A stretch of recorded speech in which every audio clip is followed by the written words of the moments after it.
I am Nadira Yusoff. I am the CEO and founder of Kiddocare, and my everyday job is coming in to make sure that everything is in order, following our strategy, achieving our milestones, whatever KPI that we have charted. But what's more important is making sure that the whole team stays tight and dynamic and caring for one another. And that's just it, just try to move the business forward.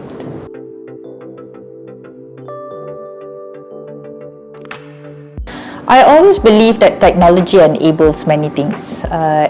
Technology can make things easier, it supports, it empowers. So it's natural that everything I do, I would like to inject technology into it. So I am an electrical engineering graduate, so naturally trained in developing technologies, and I just have a huge interest in the field. But I think what's more significant is that I'm always looking for ways for technology to be, utilized in a good way, and for it to be able to create a lot of impact, right? And I truly believe that by applying technology, by building technology, we are able to do that more efficiently.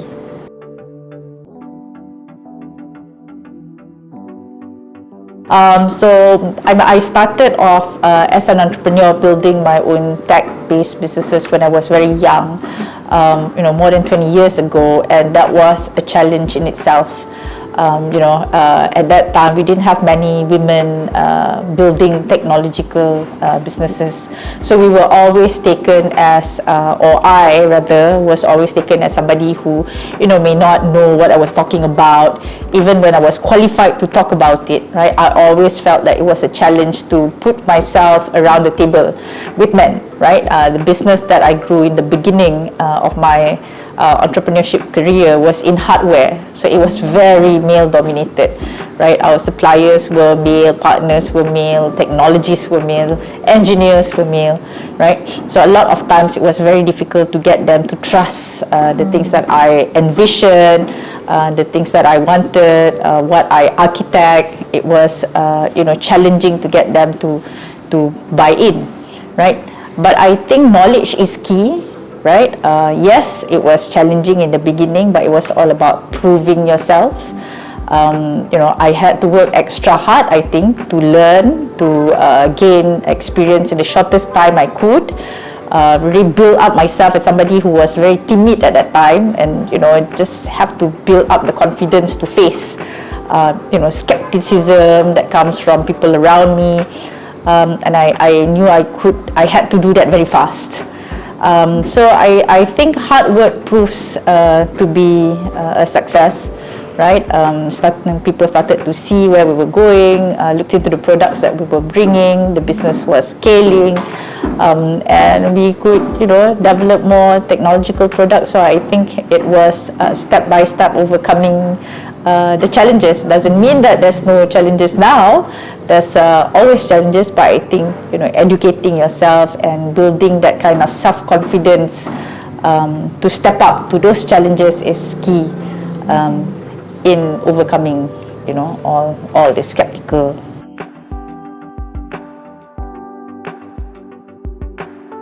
Kiddocare is something that I'm very proud of.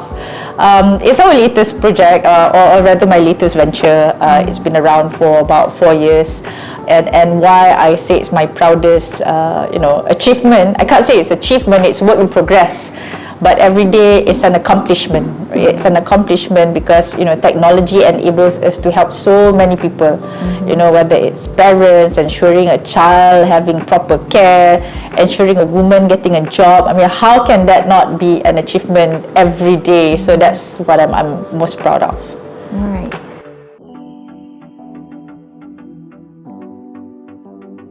I don't balance.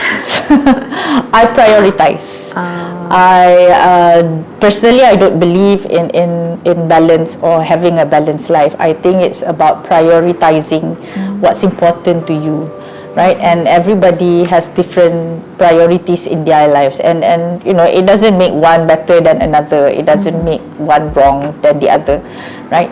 It's all about prioritizing, and when you set yourself to prioritize certain things, then you try to work with the lesser with more quality, right? So for example, you know, I place my business as my top priority. So, you know, I might even say that sometimes it is the utmost priority. It comes first before my own family.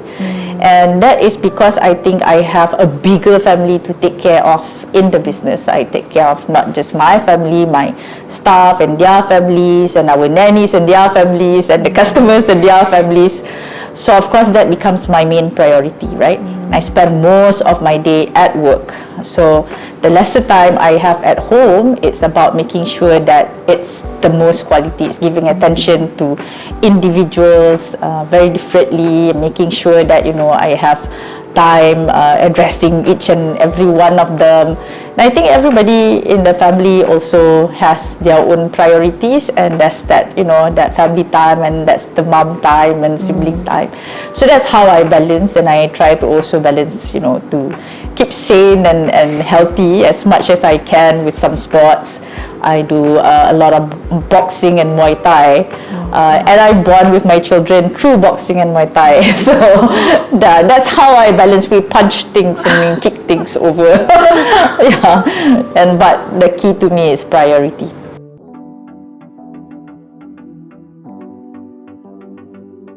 I think every woman should look at technology, whether it's pursuing a career in technology or building a business that's enabled with and by technology, or, you know, creating new technologies. I think women should be you know, enabled with that knowledge first, that exposure to different types of technology. And when we talk about technology, it's beyond just, you know, computing or electrical. It can be many things, right? And I think the access in technology is already there now, right? Of course, I would love to have more girls to be involved with like engineering, so we can learn how to produce. It's so important, right? It's so important because we bring in the inclusivity in that kind of solutions that we're building, right? So for a very basic example of, you know, going into a shopping center and entering a toilet, you know, women spend more time in the toilet simply because we have more things to you know, remove and wear after that, right? So of course you would need a bigger toilet, things like that. Imagine if we do not have a woman to come in and design and build. You know, we will not be able to then look at how, you know, women actually live their lives and come out to enable them, provide them comfort and safety and security. And I think that's so important.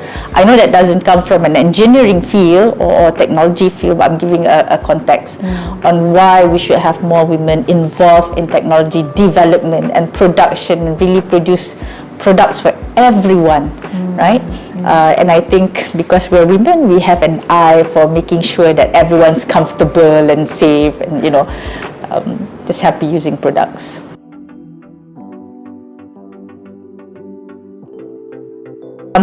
I actually do not have a specific mentor or somebody I idolize in the areas of tech or anything for that matter. I always find the beauty in the stories of everyone around me, and that's very inspiring, right? I am a true believer of, you know, if you solve somebody's problems, something good will also happen to you, right? Something good will come to you, and therefore I take pride, or I take effort in actually listening to everybody's stories. I want to learn because everyone has their journey and their stories, and it's so inspirational and gives you so much learning, because you can't do everything and try to learn everything by yourself, right? So whether it's how a woman solves her own problem in her family or her business or her team, or coming up with her own product, or using the product of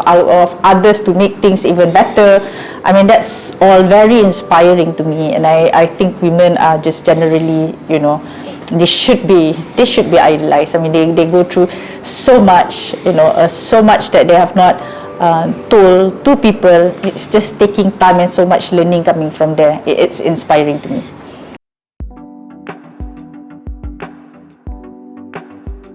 I truly believe that having more female participation in the tech industry could lead to better products and solution. For one example, some of the problems that we're facing largely today are faced by women and may not be naturally faced by men, right? For example, the problem that we're trying to solve with Kiddocare, it's majority faced by women. What we're trying to solve is that we want women to feel empowered to go back to work, to be able to have time for themselves. We know the difficulty of having to leave your child, the guilt that you feel when you want to go to work, especially when you have young children, the worry, the safety, all those kind of concerns, right? I mean, yes, fathers would think that too, but it's the motherly instinct that's stronger in that sense, right?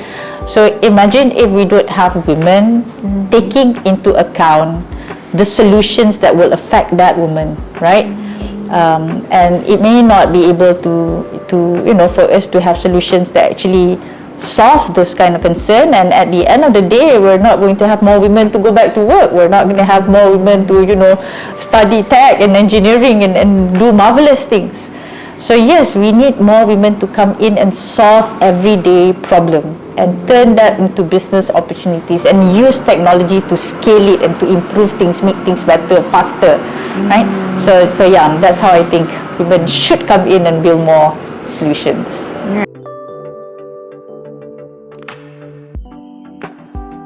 They usually, they think maybe women don't know what they're talking about when it's technology. They don't see the vision. They can't they can't get into that whole apa orang kata, that whole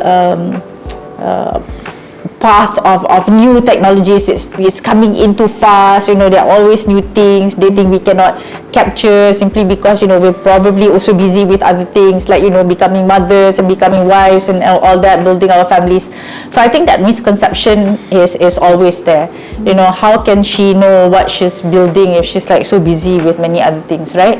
And I think that's something that we should break. We should take that not as a challenge or not as something that deters a woman. That is actually being able to take care of so many things and look into so many things, and yet being able to learn technology, to know how to use it, to know what's coming and to adopt new things, right? Those are the strengths that women actually have. We're natural multitaskers, we're natural nurturers. We could nurture even new tech, right? So I think that kind of conception that she's got too much on her plate, so she can't do this, I think that has to change. And I think women have to step up and say and not be afraid of actually showing what we can do. And having more women to say I vouch for her.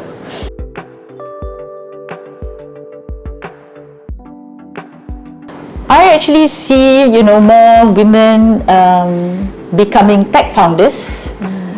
Because technology is now, infused in businesses and solutions. So I think we will have more women building tech-based businesses, whether they're, very high tech, or they use technology to enhance their business, make it better and things like that. I feel we are going to be seeing a lot of, strong women-led businesses in tech that's going to grow in the times to come. I think the exposure in technology, the fact that you have to use technology even if you don't build it, right? And using will open up or will expose you to potentially building your own, right? And having more access to women actually who are engineers and developers. We're seeing more women interested in going into the field. So we would have better solutions. We would have more businesses developed and start up by women. It's going to be very vibrant in the future.